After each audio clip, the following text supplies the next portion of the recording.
नमस्ते, हाय, हेलो, कैसे हैं आप सब। चलिए कहानी शुरू करते हैं। जहाँ पे अविनाश ऐसी बातें करता है तो उसके बाद उसकी माँ कहती है, ठीक है, हम समझ गए, हमने तुम्हारा झूठ भी सुन लिया, सच भी जान लिया। अब फ़ोन रखो, हम लोग कल फ़्लाइट लेकर के आ जाएंगे। अब हमें पैकिंग करने दो, बाय। फिर वो दोनों फ़ोन काट करके सच में पैकिंग करने लगते हैं और कहते हैं, हमारा बेटा सच में समझदार हो गया है। लेकिन हमारी बहू उससे भी ज़्यादा समझदार है। उसे पता है कि माँ बाप को कैसे इम्प्रेस करना है। ऐसा कुछ नहीं है। हमारे बेटे ने क्या कहा, सुना नहीं कि वो डर डर के उसने किया। मतलब उसे डर लग रहा है कि कहीं हम उस पर गुस्सा ना करें, क्योंकि हमारे बेटे ने तो कह दिया था कि हमने तो मना किया है। बात तो सही है, लेकिन तब लड़की में हिम्मत बहुत है। हिम्मत, हाँ, वो तो लग ही रहा है कि लड़की में हिम्मत तो बहुत है। लेकिन फिर भी मुझे नहीं लगता कि हमारे बेटे में उसका 1% भी हिम्मत है। अगर होता तो उसने खुद बुक किया होता। वो नहीं करती, उसमें इतना दिमाग नहीं है। लड़कों के पास वैसे ही बुद्धि कम होती है। आप अपनी बात कर रहे हैं या हमारे बेटे की बात कर रहे हैं? अगर आप अपने हमारे बेटे के बारे में बात कर रहे हैं तो मैं कह देती हूँ, मेरे बेटे में बहुत बुद्धि है, आप में बात बुद्धि नहीं है, इसलिए आपका बेटा ऐसा है। ये क्या मतलब हुआ? अपने बेटे की बात कर रहे हो तो इंटेलिजेंट, मेरे बेटे की बात कर रहे हो तो अब बेकार है। मतलब तुम अपने ही बेटे को नासमझ भी कह रही हो और अपने ही बेटे को समझदार भी कह रही हो। हाँ, तो आपके पॉइंट ऑफ व्यू से गलत, मेरे पॉइंट ऑफ व्यू से सही। ओह, चलो चलो पैकिंग करते हैं, कहीं हमारा बेटा गुस्सा ना हो जाए, क्योंकि उसे टाइम पे बहुत आना पसंद है। उसे छोड़िए, हमें सोचना है कि कल हम उससे कैसे मिलेंगे, बहू से। सोच रहा हूँ क्या उसे अपने ख़ानदानी कंगन दे दिया जाए। फिल्म सीन बनाना है क्या तुमको? ख़ानदानी कंगन दे दिया जाए। उसे देना ही है तो अच्छे से आशीर्वाद देते हैं, और क्यों ना छेका कर दें, डायरेक्ट तिलक दे देते हैं, लड़की को छेक देते हैं और उसके माँ बाप को बोल देते हैं कि वो तिलक दे दे हमारे बेटे को। लेकिन उसके माँ बाप से तो हम मिले ही नहीं हैं, कैसे बात करेंगे? अरे ये सब कुछ तो करना है, बहुत कुछ काम है। चलिए पहले वहाँ जाते हैं, उसके बाद देखते हैं क्या क्या कैसे कैसे करना है। और वो दोनों तो साथ में रहते हैं, सारी तैयारियाँ कहाँ होंगी, क्योंकि लड़की और लड़के को तो हल्दी के दिन से मिलना नहीं रहता है, और वो दोनों तो एक ही घर में रहते हैं। वो लोग मिलेंगे तो ज़रूर है। हमें तब हॉल घर करना पड़ेगा, जहाँ पे हमारा बेटा और हम लोग रहेंगे और लड़की वहाँ रहेगी। नहीं, देखना पड़ेगा कैसे करना है। मिलजुल के वहाँ बात करने से पता चल जाएगा कैसे करना है, क्या करना है। फ़िलहाल तो चलने की तैयारी करते हैं। फिर वो दोनों पैकिंग करने में उलझ जाते हैं और शादी के बारे में विचार करने लगते हैं। डिस्कशन उन लोगों का काफ़ी चलता है और वो लोग पैकिंग करते हुए सारी डिस्कशन कर रहे होते हैं शादी के बारे में। इधर अविनाश अमृता को कहता है, क्या हुआ, तुम इतनी हैरानी से क्यों देख रही हो? फ़ोन कटने के बाद अमृता कहती है, तुमने झूठ बोल करके सच बोल दिया और कहते हो कि मेरी माँ को। देखो, मैं झूठ बोल के सच इसलिए मैंने बोल दिया है क्योंकि मेरी माँ वैसे भी समझ जाती कि मैंने नहीं किया है। तुम पागल हो, सच में तुम पागल हो। तुम्हें ऐसा नहीं करना चाहिए था। क्यों? तुम्हारी माँ पता नहीं क्या सोचेगी मेरे बारे में। सोची कि मैंने उसके बेटे को बस में कर रखा है, और पता नहीं तुम कौन से ज़माने में जी रही हो। पता नहीं, तुम्हें समझ नहीं आता। माँ बाप का प्यार होता है अंधाधुन, तुम्हें पता नहीं। माँ को जेलसी होती है अपनी बहू से। मैंने तो यही देखा है, मेरे भाई को और मेरी माँ को। हाँ, पता है, मेरे भाई की शादी जब हुई थी ना, तो मेरी भाभी से मेरी माँ ने पहले तो बहुत अच्छे से बात किया, बट बाद में धीरे धीरे धीरे धीरे भाई जैसे जैसे भाभी का साइड लेने लगे, मेरी माँ को गुस्सा आने लगा। और पता नहीं क्यों मेरी माँ हर छोटी छोटी बात पे गुस्सा हो जाती थी और भाभी को टॉन मारने लगती थी कि तुमने मेरे बेटे को मुझसे दूर कर दिया। तुम ऐसी बातें सोच रही हो? हाँ, मैंने देखा है, और इसलिए तो मुझे डर लग रहा है। पता नहीं तुम्हारी माँ क्या सोचेगी। उन्होंने भी ऐसा कुछ कहा था। अमृता इस सब फड़फड़ाते जाती है, तभी अविनाश उसे के मुंह पे हाथ रख उसके सर पे उंगली से टीस करता है और कहता है, तुम बहुत ज़्यादा सोच रही हो, इतना मत सोचो। इतना दिमाग पे जोर मत दो, बाकी सब चीज़ मुझ पे छोड़ दो। मेरी माँ है और मैं तुमसे प्यार करता हूँ। मैं दोनों को बीच कैसे संभालना है, कैसे रिश्तों को निभाना है, मुझे अच्छे से पता है। हाँ, मुझे बता रहे हो मेरे भैया ने आज तक नहीं संभाल पाए अपनी माँ और बीवी के बीच का रिश्ता, और तुम कह रहे हो कि तुम संभाल लोगे, क्योंकि वो ना समझते हैं। मुझे पता है कि मैं कैसे संभालता हूँ। तुम पागल हो, तुम्हें नहीं पता। तुम्हें लगता है कि तुम कर लोगे। हाँ, मुझे लगता है कि मैं कर लूँगा। तुम्हें पता भी नहीं है तुम्हारा हस्बैंड कितना अच्छा है रिश्ते संभालने में। मैं तुम्हें संभाल सकता हूँ तो बाकी चीज़ें क्या ही मुश्किल है। तुम कहना क्या चाहते हो?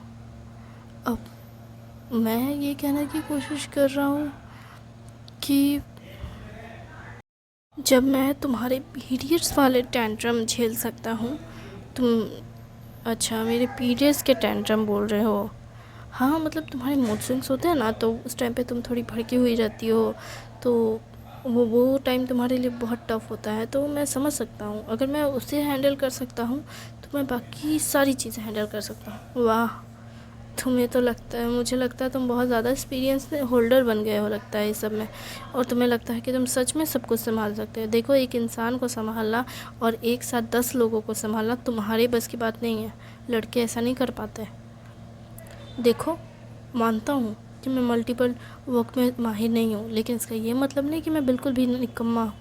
मुझे पता है कि मुझे कैसे रिश्ते संभालने हैं, और तुम ये देख लेना कल। ठीक है, मैं देख लूँगी, पर कल हमें तो पुलिस स्टेशन जाना है।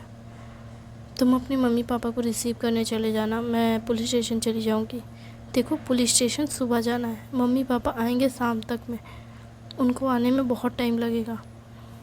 ठीक है, लेकिन फिर भी मैं नहीं चाहती कि उन्हें वेट करना पड़े, और मैं भी नहीं चाहता कि उन्हें वेट करवाना पड़े। और मैं चाहता हूँ कि सबसे पहले तुम उन्हें रिसीव करो और उन्हें बताओ कि तुम कितनी अच्छी इंसान हो। तुम तो मुझे चने के झाड़ पे चढ़ा रहे हो। मैं तुम्हें चने के झाड़ पे नहीं चढ़ा रहा हूँ, मैं जानता हूँ तुम बहुत अच्छी हो, इसलिए कह रहा हूँ। तुम उन्हें ट्रीट करोगी तो वो अच्छे से तुमसे इम्प्रेस हो जाएंगे। अच्छा, मेरे माँ बाप तो तुमसे इम्प्रेस नहीं हुए। देखो, तुम्हारी मम्मी तो बहुत इम्प्रेस हो गई थी, पर तुम्हारे पापा इम्प्रेस नहीं हुए, क्योंकि तुम्हारे पापा और मेरे बीच थोड़ी बहस हो गई और मेन आर्ग्यू हो जाती है, उसमें कोई बड़ी बात नहीं है। वो पिता हैं, तुम्हारी फ़िक्र कर रहे होंगे, इसलिए उन्हें थोड़ा पॉजिटिव हो जाना कोई बड़ी बात नहीं। तुम्हें ऐसा लगता है? हाँ। फिर वो बिना कुछ कहे फिर अपने कमरे में चली जाती है अमृता, और बेड पे जाकर लेट जाती है, जहाँ विनाश कहता है जा कर के अमृता को उठा करके, चलो नाइट वॉक पे जाना है। क्या नाइट वॉक पे? तुमने कहा था कि इस तरह खा के लेटना नहीं चाहिए, और तुमने तो 3-3 पराठे खाए। तुम्हें तो बिल्कुल भी नहीं लेटना चाहिए। तुमने बस एक बर्तन ही तो मांजा है, और क्या ही किया है तुमने। चुपचाप चलो, चलो नाइट वॉक पे चलना है। तुम पागल हो गए हो, मुझे नहीं जाना बाहर। जिस पर वो अपने चेहरे पे हाथ रख ये कहती है, जिस पर अविनाश कहता है क्या। वो अपने उसके चेहरे पर से हाथ को हटाता है और उस हाथ को लेकर के खींच कर उसे बाहर लेकर जाता है और कहता है कि मुझे फ़र्क नहीं पड़ता तुम कैसी दिखती हो, इसलिए तुम्हें भी फ़र्क नहीं पड़ना चाहिए कि तुम कैसे दिखती हो। मैंने तुमसे पहले भी कहा है, तुम्हारी सुंदरता तुम्हारे चेहरे से नहीं है, फिर तुम क्यों अपने चेहरे को इस तरह से कवर कर रही हो। जिस पर अमृता कहती है ठीक है, मैं समझ रही हूँ। फिर अमृता अविनाश के साथ सच में नाइट वॉक पे निकल जाती है, और फिर निकलने के बाद रास्ते भर में बहुत सारे लोग उसे देख रहे होते हैं, और अविनाश भी उन्हें देख रहा होता है। जिस पर एक लेडी अमृता के पास आकर कहती है बेटी, हिम्मत मत हारना, गलती तुम्हारी नहीं है, गलती उस इंसान की है। ये सुन अमृता को बहुत अच्छा लगता है, और धीरे धीरे आसपास में बहुत सारे 1-2 लोग उसके पास आकर ये बात सेम टू सेम कहते हैं, और ये सुनकर अमृता को बहुत अच्छा लगता है और कहती है शुक्रिया मुझे ये कहने के लिए। अरे, हमें तो ये बात न्यूज़ से पता चली, इसलिए हमने तुम्हें सोचा कि बताऊं कि तुम्हारी गलती नहीं है, और तुम्हें इस बात के लिए खुद को गिल्टी महसूस नहीं कराना चाहिए, और ख़ुद को एक बेहतर इंसान बनाने के बारे में सोचना चाहिए। फिर अमृता और अविनाश ये सब फेस करके जैसे ही घर आते हैं, अमृता बहुत खुश होती है और अविनाश के देख बहुत खुश होता है। हालांकि अविनाश ही ये प्लान करवाता है अपने दोस्तों से कि कोई लेडी उसे आकर के अप्रिशिएट करे, जिस पर पहले तो वो लेडी को उसके दोस्त पैसे देते हैं, जिस पर वो लेडी कहती है कि हो सकता है मुझे पैसों की ज़रूरत हो, लेकिन मुझे इस काम के लिए पैसे तो बिल्कुल नहीं चाहिए। एक औरत को हिम्मत देना एक औरत का फ़र्ज़ होता है। हालांकि एक औरत की दुश्मन एक औरत ही होती है, लेकिन उसे अप्रिशिएट करना भी एक औरत की रिस्पॉन्सिबिलिटी होती है। कोई भी आदमी या कोई भी और उसे अप्रिशिएट करेगा तो भी उसे फ़र्क नहीं पड़ने वाला। इसलिए शुक्रिया बेटा कि तुमने मुझे इसके लिए चुना, लेकिन मुझे इसके लिए कोई पैसे नहीं चाहिए। फिर अविनाश अमृता को लेकर जब बाहर आता है तो उसके दोस्त उनसे वो करवाते हैं, तो अमृता बहुत खुशी खुशी जाते हैं। उस घर जाने के दौरान अविनाश के सारे फ्रेंड अमृता को खुश देख बहुत खुश होते हैं, खास करके विजय कहता है कि अब लग रहा है कि अमृता है पहले से बेहतर है। आनंद कहता है तुम भी बहुत बेहतर लग रहे हो। हाँ, मुझे भी अच्छा लग रहा है, जानते हो, क्योंकि वो लोग पहले तो घर से बाहर निकल जाते हैं शादी की बात करके, लेकिन कुछ देर बाद फिर विजय आता है, अपना फ़ोन उसका छूट जाता है, तो फिर वो थोड़ी देर बाद आता है और उनके माँ बाप की बहस सुनता है। और अमृता उसे जब अपने माँ बाप को गुस्से से बाहर निकाल देती है, तब विजय भी ये सुन करके पहले तो वो चला जाता है। उसके बाद फिर अविनाश को कॉल करके सारी बातें कहता है कि मैंने सुना सब कुछ और मुझे लगता है कि अमृता बहुत टूट गई है, उसे अप्रिशिएट करने की ज़रूरत है, इसलिए तो उसे बाहर लेकर आना नाइट वॉक पे खाना खाने के बाद, तब तक हम लोग कुछ करते हैं। ये सब सारा प्लान विजय का होता है और विजय के इस प्लान को जानकर सभी लोग बहुत खुश होते हैं और विजय को अप्रिशिएट करते हैं और अमृता भी बहुत खुश होती है। हालांकि कहीं ना कहीं अमृता को ऐसा लग रहा होता है कि ये सब अविनाश का किया धरा है, लेकिन फिर भी वो कुछ नहीं कहती है, बल्कि वो बहुत खुश होती है और जाकर अपने बेड पे लेट जाती है। फिर अविनाश आता है और अविनाश आकर के उसे टेबल पे पानी रखता है और फिर वो भी बेड पर लेट जाता है और अमृता को गले लगाकर सोता है। और अमृता उससे पूछती है पूरे घर की लाइट ऑफ की? हाँ, सब चीज़ मैंने चेक कर लिया, दरवाजे वरवाजे सब बंद कर दिए, तुम आराम से सो रिलैक्सली। फिर अमृता कहती है तुम अपने बेडरूम में जा सकते हो, मेरी मम्मी पापा नहीं है वहाँ पे। हाँ, लेकिन मैं नहीं चाहता कि तुम मैं नहीं चाहता कि मैं तुम्हें छोड़कर जाऊँ।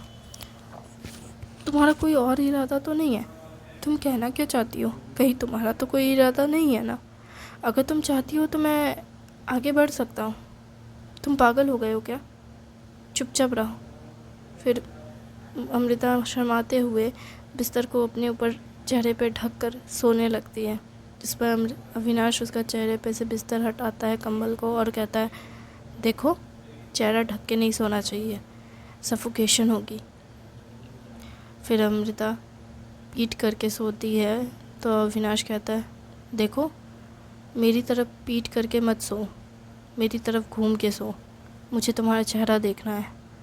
जिस पर अमृता कहती है सारा टाइम तो तुम मेरा चेहरा ही देख रहे थे, अब कितना देखना है? मुझे नहीं देखना तुम्हारा चेहरा, बोर हो गई हूँ तुम्हारा चेहरा देख देख के। तुम पागल हो, तुम ऐसे कैसे कह सकती हो मेरे से? जिस पर अमृता सच में उसकी तरफ घूम जाती है और कहती है मुझे पागल कहने वाले तुम पागल हो, समझे? और फिर अमृता को इस तरह देख फिर अविनाश कहता है अच्छा लगा मुझे पागल कहने वाली। फिर अमृता फिर घूमने वाली होती है, तभी अविनाश उसके कंधे पे हाथ रख उसे अपनी तरफ रखता है घुमाकर, और फिर उसके कमर पे हाथ रख उसके हाथ में भी एक हाथ रख फिर उसे सोने के लिए कहता है। जिस पर अमृता कहती है अगर तुम ऐसे पकड़े रहोगे तो मैं कैसे सो पाऊँगी। जिस पर वो अपने उसके कमर पे से हाथ उठाता है और फिर उसके सर को सहलाने लगता है और कहता है आराम से सो, रिलैक्सली। जिस पर अमृता सच में उसके इस बर्ताव से अच्छे से सोने लगती है। जैसे वो सर सहला रहा होता है, अमृता को बहुत अच्छा लगता है और फिर अविनाश उसके फोरहेड पे किस करता है और उसे कहता है गुड नाइट मेरी वाइफ, गुड नाइट। फिर वो दोनों सुबह उठते हैं। सुबह उठने के बाद फिर अविनाश सबसे पहले उठ जाता है, क्योंकि वो जानता है कि अमृता की हालत ठीक नहीं है। तो अविनाश अमृता के लिए ब्रेकफास्ट बनाने के लिए, घर की सफाई करने के लिए पहले ही उठ जाता है। हालांकि वो पहले साफ़ सफाई कर रहा होता है, तभी अमृता भी उठ जाती है और कहती है तुम क्या कर रहे हो, तुम्हें अकेले किसने कहा कि करोगे, हाँ पहले भी हम मिलकर काम करते थे, तुम खाना बनाते थे तो मैं घर की सफाई करती थी। फिर अविनाश कहता है कि इससे पहले तो मैं सारे काम करता था, क्योंकि तब तुम नौकर थे, मैंने तुम्हें हायर किया था, पर अब तुम मेरे पति हो और तुम्हें किसने कहा कि तुम सारे काम कर सकते हो। क्यों, ये मेरा भी तो घर है। हाँ तुम्हारा घर है, लेकिन तुम्हें करने की ज़रूरत नहीं है, मैं भी कर सकती हूँ। तुम्हें किसने कहा कि तुम नहीं कर सकती, मैंने कहा क्या, नहीं ना, तुम कर सकती हो, सब कुछ कर सकती हो, लेकिन मैं नहीं चाहता कि तुम करो। तुम ऐसे करोगे तो मैं बिगड़ जाऊंगी, तो मैं तो चाहता हूँ कि तुम बिगड़ जाओ। और रही बात हमारे बच्चों की और उनके ख्याल रखने की, तो मैं सारे घर के काम कर लूँगा, तुम बच्चों के पास रहना। वैसे भी एक माँ का बच्चे के पास रहना ज़्यादा बेहतर होता है। पिता बच्चे से बस उतना ही बात करे जितना कि बच्चे उसकी रिस्पेक्ट करें। वो क्या है ना, बच्चों को ज़्यादा लाड प्यार मिल जाता है ना पिता से, तो बच्चे बिगड़ जाते हैं। तुम कौन से ज़माने में रह रहे हो? मैं उस सदी में रह रहा हूँ जहाँ पे बच्चे अपने माँ बाप अपने पिता से डरते हैं। तुम चाहते हो कि हमारा बच्चा तुमसे डरे? किसी को तो स्ट्रिक्ट होना होगा ना। अब बच्चा माँ से नहीं डरेगा तो बाप से तो डरेगा ना। मैं नहीं चाहती कि हमारा बच्चा किसी से भी डरे, बल्कि मैं चाहती हूँ कि हमारा बच्चा हम दोनों की इज़्ज़त करे। वाह, तुम तो सच में इतनी आगे की सोच रही हो। मैं समझ गया कि तुम बहुत अच्छी माँ बनोगी और तुम बहुत अच्छे पिता बनोगे। अब इस बारे में सोचने की ज़रूरत नहीं, हमें पुलिस स्टेशन भी जाना है, तो मैं खाना बना देती हूँ। जिस पर अमृता पहले तो चली जाती है खाना बनाने के लिए। जब अविनाश नहाने चला जाता है, तब जब वो किचन में काम कर रही होती है, तो वो गर्म भाप जैसे उसके चेहरे को लगता है, अमृता के हाथ से चट्टू छूट जाता है और अमृता एकदम से चिल्ला उठती है।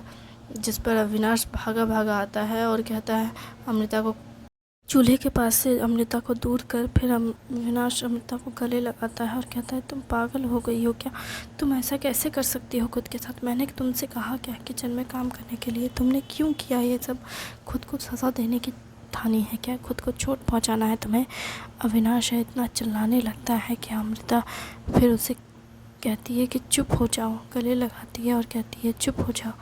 अविनाश फिर भी चुप नहीं हो रहा होता है। तभी अमृता उसे जो किस कर लेती है और फिर अविनाश शांत होता है और कहता है, अमृता को लेकर के फिर जाता है और डाइनिंग रूम में सोफ़े पे बैठाता है और कहता है तुम यहीं बैठो।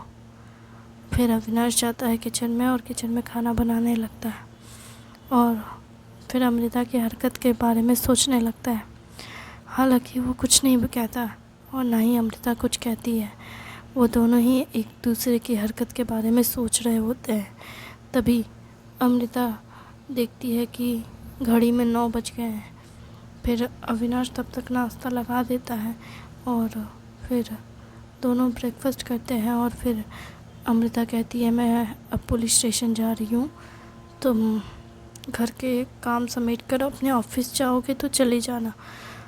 जिस पर अविनाश कहता है मैंने छुट्टी ली है और हम साथ में जा रहे हैं, घर के काम बाद में भी होते रहेंगे, चलो।